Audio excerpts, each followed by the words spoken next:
Se você pudesse comprar um único grama da substância mais valiosa do planeta, você não estaria negociando em milhões ou bilhões de dólares. Estaríamos falando de uma cifra astronômica que ultrapassa os 62 trilhões de dólares por grama. Para colocar isso em perspectiva, um único grama de antimatéria custa mais do que o produto interno bruto de quase todas as nações do mundo somadas.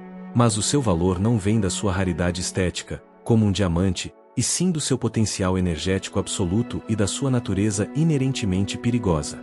A antimatéria é o espelho da matéria comum. Para cada partícula que compõe o seu corpo, as estrelas e os planetas, existe uma contraparte idêntica em massa, mas com uma carga elétrica oposta. O problema, e o fascínio, reside no fato de que, quando essas duas metades se encontram, elas não apenas se chocam, elas se aniquilam instantaneamente, convertendo toda sua massa em energia pura, seguindo a famosa lógica de Einstein. Hoje, no Além do Infinito, vamos desvendar como a matemática previu a existência de um universo sombreado, porque somos os sobreviventes de uma guerra épica entre partículas e como estamos tentando capturar o fogo dos deuses em armadilhas de campo magnético. A história da antimatéria não começou em um acelerador de partículas de alta tecnologia, mas na mente silenciosa e brilhante de um físico britânico chamado Paul Dirac, no final da década de 1920. Dirac estava tentando unir duas das teorias mais complexas da física, a mecânica quântica, que descreve o mundo do infinitamente pequeno, e a relatividade especial de Einstein, que lida com velocidades próximas à da luz.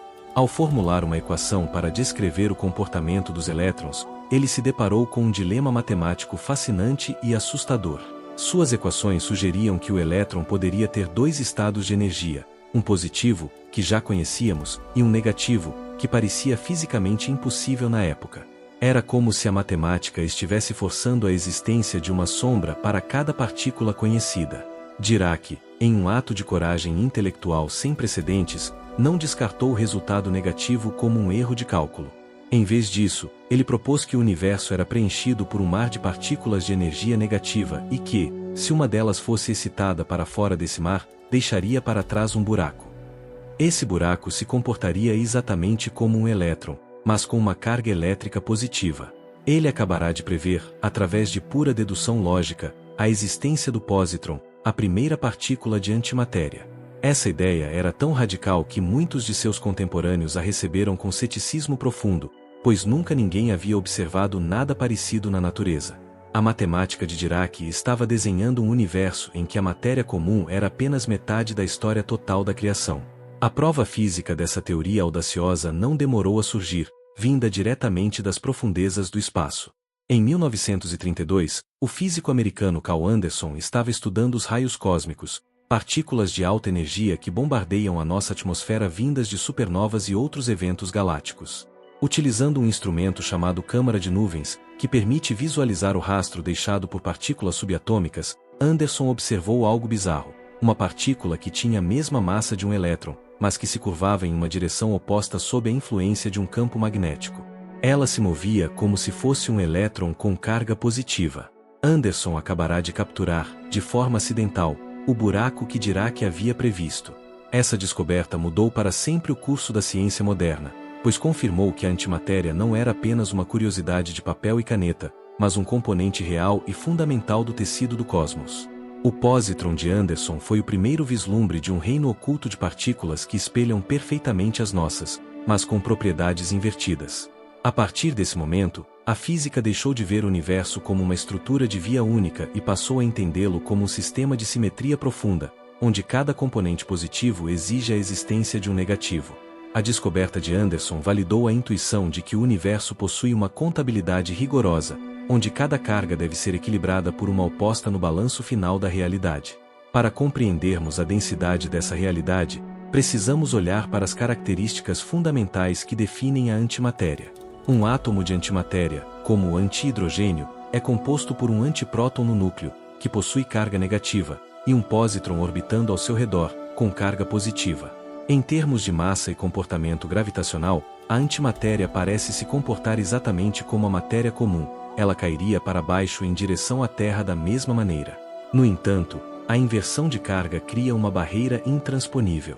É essa diferença elétrica que torna a coexistência de ambas impossível no mesmo espaço físico, criando uma tensão constante entre o que existe e o que poderia aniquilar a existência.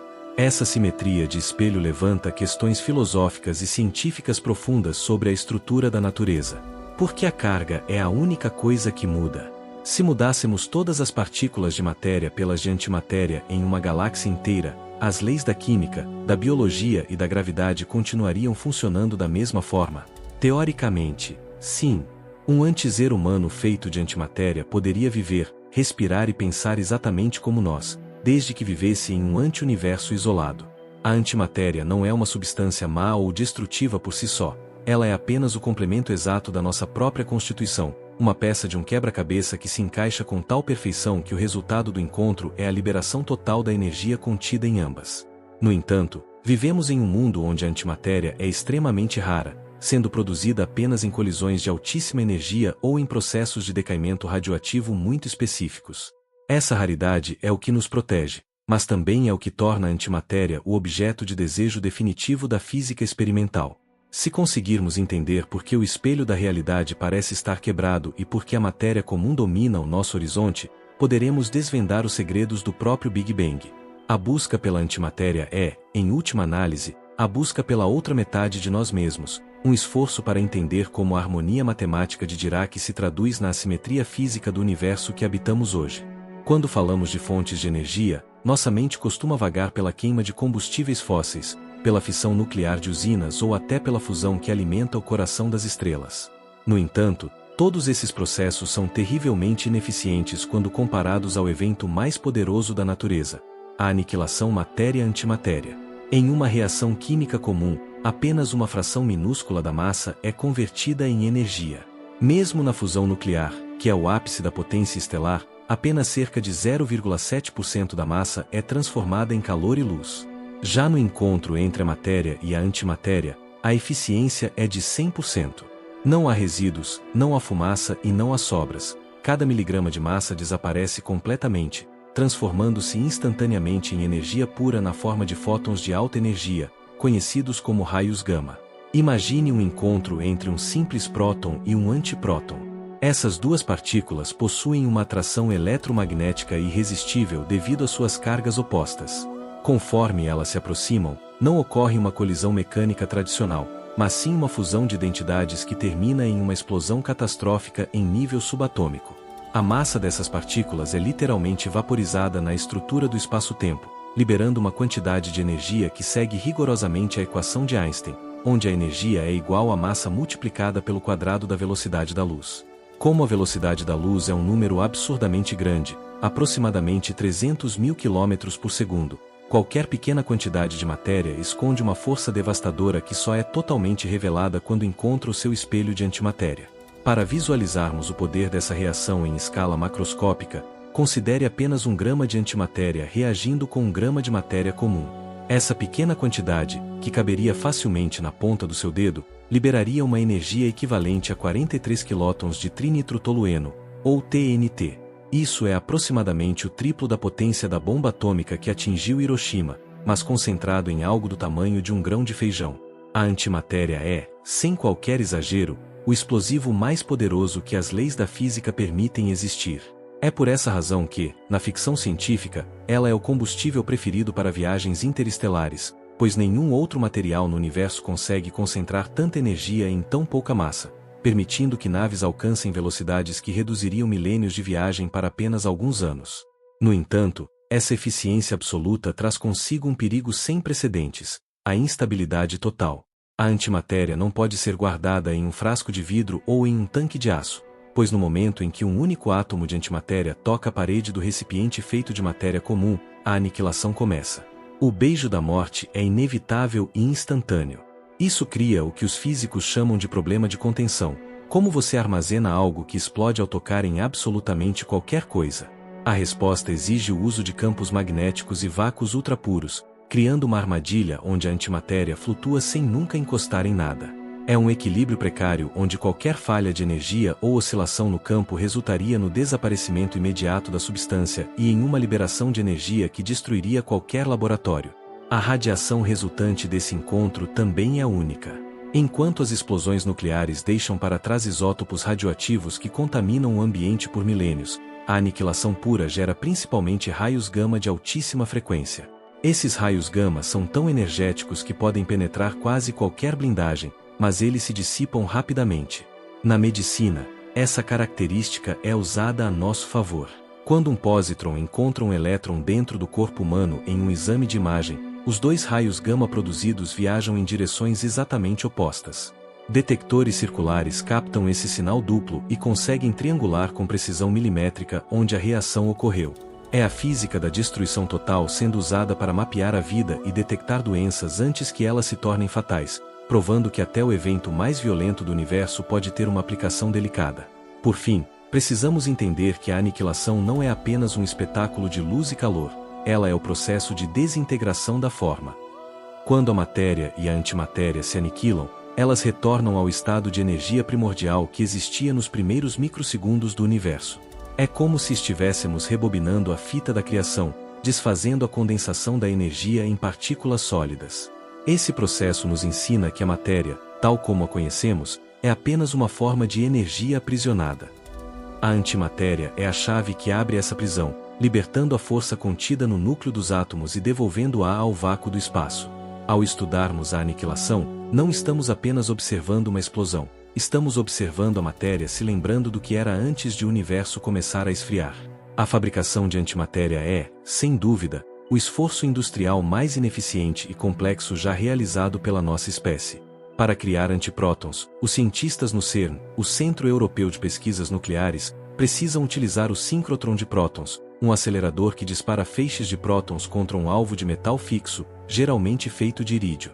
Essas colisões ocorrem a velocidades próximas à da luz e geram uma cascata de novas partículas, entre as quais surgem alguns raros antiprótons. O problema é que essas partículas recém-nascidas são extremamente energéticas e rápidas, o que as torna impossíveis de capturar ou de usar para formar átomos estáveis. Elas precisam ser domadas antes que toquem qualquer parede de matéria e desapareçam em um clarão de aniquilação. Para resolver esse problema, o CERN opera uma máquina única no mundo chamada desacelerador de antiprótons.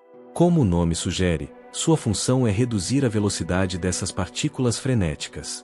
Através de uma série de campos magnéticos e elétricos, além do resfriamento por elétrons, os antiprótons são desacelerados de 96% da velocidade da luz para apenas 10%. Só então eles podem ser enviados para experimentos como o alfa, onde são combinados com pósitrons para criar átomos de anti-hidrogênio. É um processo de uma delicadeza extrema. Estamos tentando unir duas partículas que se odeiam e que, ao menor erro de trajetória, destruirão o experimento. Uma vez que o átomo de antimatéria é formado, surge o desafio monumental da contenção. Como você guarda algo que não pode tocar em nada? A solução é a armadilha de Penning, um dispositivo que utiliza campos magnéticos superpotentes e campos elétricos para suspender a antimatéria em um vácuo quase perfeito.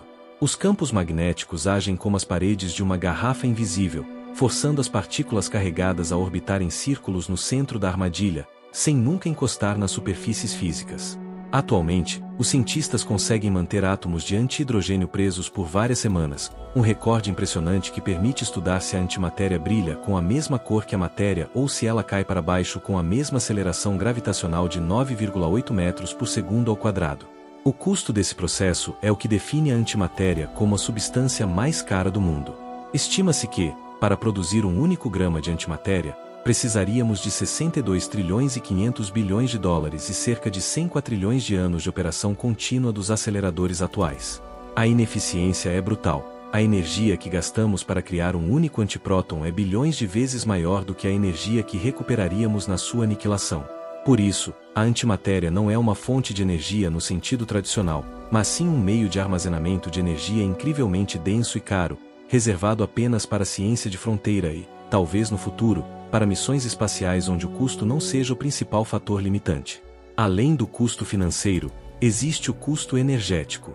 O CERN consome uma quantidade de eletricidade equivalente a uma cidade de tamanho médio apenas para manter seus ímãs supercondutores resfriados e seus aceleradores pulsando. Cada antipróton capturado é uma pequena vitória contra a entropia do universo. No entanto, mesmo com todo esse esforço, a quantidade total de antimatéria produzida pela humanidade em toda sua história não seria suficiente para ferver uma xícara de chá. Estamos na infância desta tecnologia, agindo como alquimistas modernos que transformam energia bruta em partículas exóticas, esperando que um dia possamos dominar a produção em larga escala para abrir as portas do sistema solar.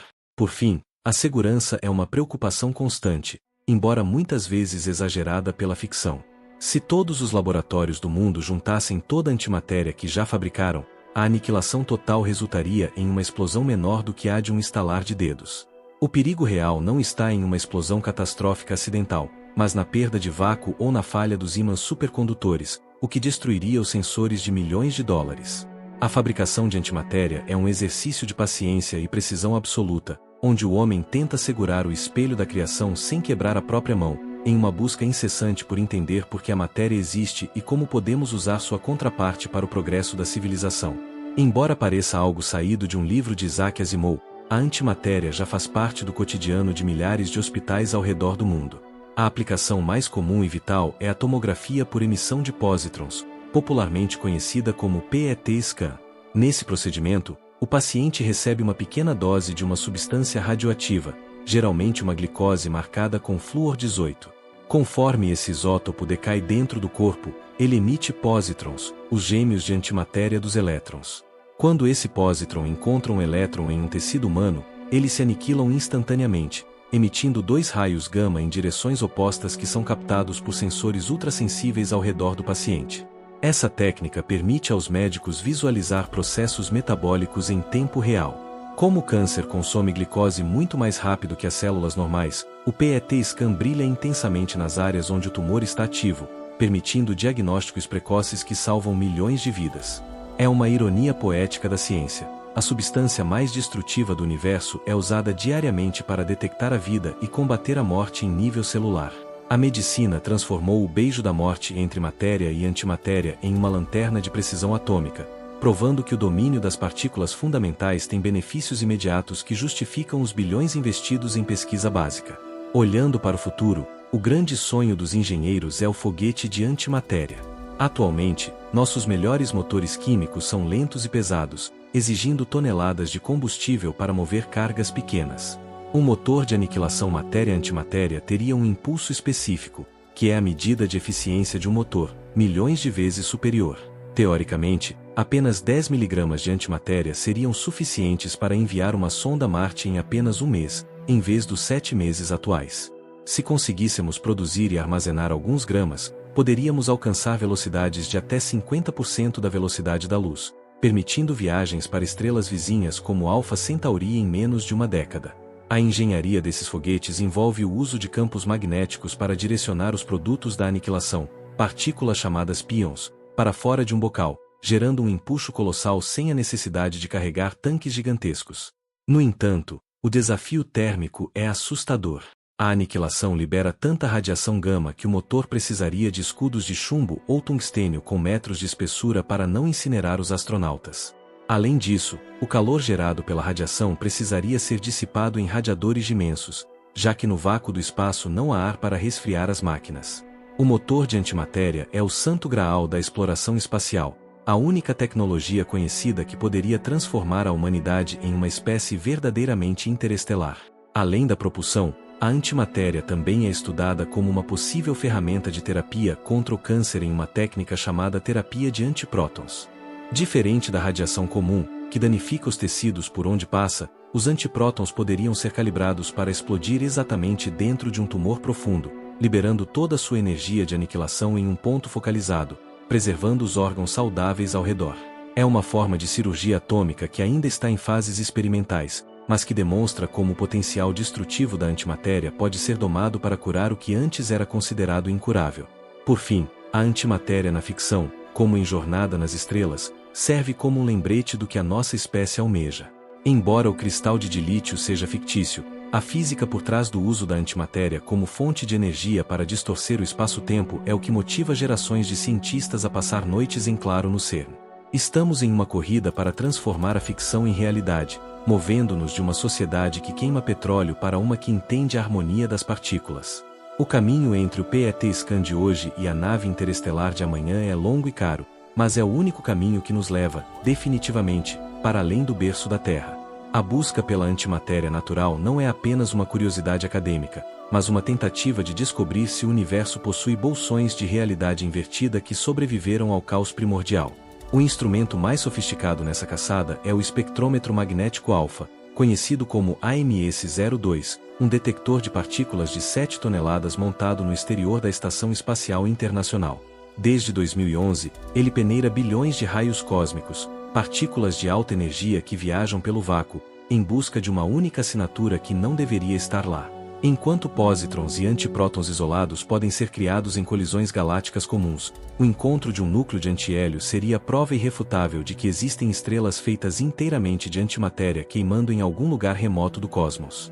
A lógica científica é implacável. Para formar um núcleo de antihélio, é necessário um processo de fusão nuclear que só ocorre no coração das estrelas. Se detectarmos antihélio no espaço profundo, saberemos que existem anti-estrelas e, possivelmente, antigaláxias inteiras. No entanto, essa descoberta traria um problema colossal para a cosmologia. Se essas regiões de antimatéria existissem, as fronteiras onde elas encontram a matéria comum seriam as zonas mais luminosas do universo, brilhando incessantemente com uma radiação gama característica da aniquilação mútua. Até o momento, o silêncio radioativo nessas frequências sugere que, se essas galáxias espelhadas existem, elas estão escondidas além do nosso horizonte observável ou em vazios cósmicos tão imensos que o contato é impossível. Curiosamente, não precisamos viajar para outras galáxias para encontrar antimatéria natural. A nossa própria Terra a produz de formas surpreendentes. Durante tempestades intensas, os campos elétricos das nuvens podem acelerar elétrons a velocidades tão altas que, ao colidirem com núcleos de ar, geram clarões de raios gama terrestres. Esses clarões produzem pares de elétrons e pósitrons que são lançados para o espaço, seguindo as linhas do campo magnético terrestre. Além disso, os cinturões de Van Allen, que cercam o nosso planeta, agem como uma armadilha natural de partículas, onde uma fina camada de antiprótons fica suspensa pela gravidade e pelo magnetismo da Terra. Estamos, literalmente, envoltos por um véu invisível e diluído da substância mais perigosa do universo. A relação entre a antimatéria e a misteriosa matéria escura também é um campo fértil de pesquisa. Algumas teorias sugerem que as partículas de matéria escura poderiam ser suas próprias antipartículas. Quando elas se chocam no halo das galáxias, elas se aniquilariam, produzindo um excesso de pósitrons que o AMS-02 já começou a detectar. Esse excesso de antimatéria no espaço pode ser a digital deixada pela matéria escura, ajudando-nos a resolver dois dos maiores mistérios da física de uma só vez. A antimatéria, portanto, deixa de ser apenas uma antítese da nossa existência e passa a ser uma ferramenta de diagnóstico para entendermos a massa invisível que mantém as galáxias unidas. No limite da nossa compreensão atual, os físicos exploram se a antimatéria segue exatamente a mesma seta do tempo que nós. Alguns modelos matemáticos teóricos, embora altamente especulativos, sugerem que a antimatéria poderia ser interpretada como matéria comum movendo-se para trás no tempo. Embora isso pareça ficção científica, essa interpretação ajuda a explicar certas simetrias nas equações de partículas. Se isso fosse verdade, o encontro de matéria com antimatéria não seria apenas uma colisão de cargas opostas, mas o choque de dois fluxos temporais contrários. Essa profundidade filosófica mostra que, ao tocarmos na antimatéria, estamos mexendo nas engrenagens mais fundamentais e sagradas da realidade. Por fim, a busca por antimatéria no cosmos nos ensina sobre a nossa própria raridade. O fato de não vermos o céu em chamas com a radiação de aniquilação é o que nos permite existir em paz. O universo é, em sua grande maioria, um lugar de matéria vitoriosa, mas a persistência de pequenas quantidades de antimatéria nos raios cósmicos nos lembra de que o espelho da criação nunca foi totalmente quebrado. Ele está apenas estilhaçado e espalhado, e cada nova partícula capturada pela Estação Espacial Internacional é um fragmento desse espelho que tentamos colar para ver a face completa do Big Bang. Somos os observadores de uma assimetria que nos deu a vida, mas que nos deixou com o eterno desejo de encontrar a nossa metade perdida no escuro.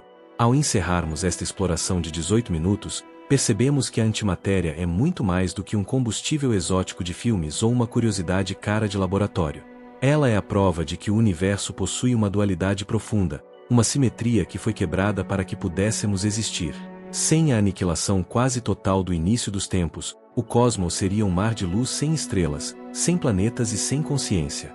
Somos, em cada átomo do nosso ser, o resultado de uma vitória improvável da matéria sobre o seu espelho escuro, uma sobra estatística que transformou a radiação pura na solidez da nossa realidade. A jornada do homem para dominar a antimatéria, desde a intuição de Dirac até os motores de dobra do futuro, é o exemplo definitivo da nossa audácia. Estamos tentando capturar a força que pode destruir mundos para, ironicamente, curar o câncer e alcançar as estrelas. A antimatéria nos ensina que o conhecimento é a única contenção segura para o poder absoluto. Enquanto continuarmos a olhar para o espelho proibido da criação, continuaremos a descobrir que o universo é infinitamente mais complexo, equilibrado e maravilhoso do que jamais ousamos imaginar. O futuro pertence àqueles que não têm medo de abraçar a sombra para encontrar a luz.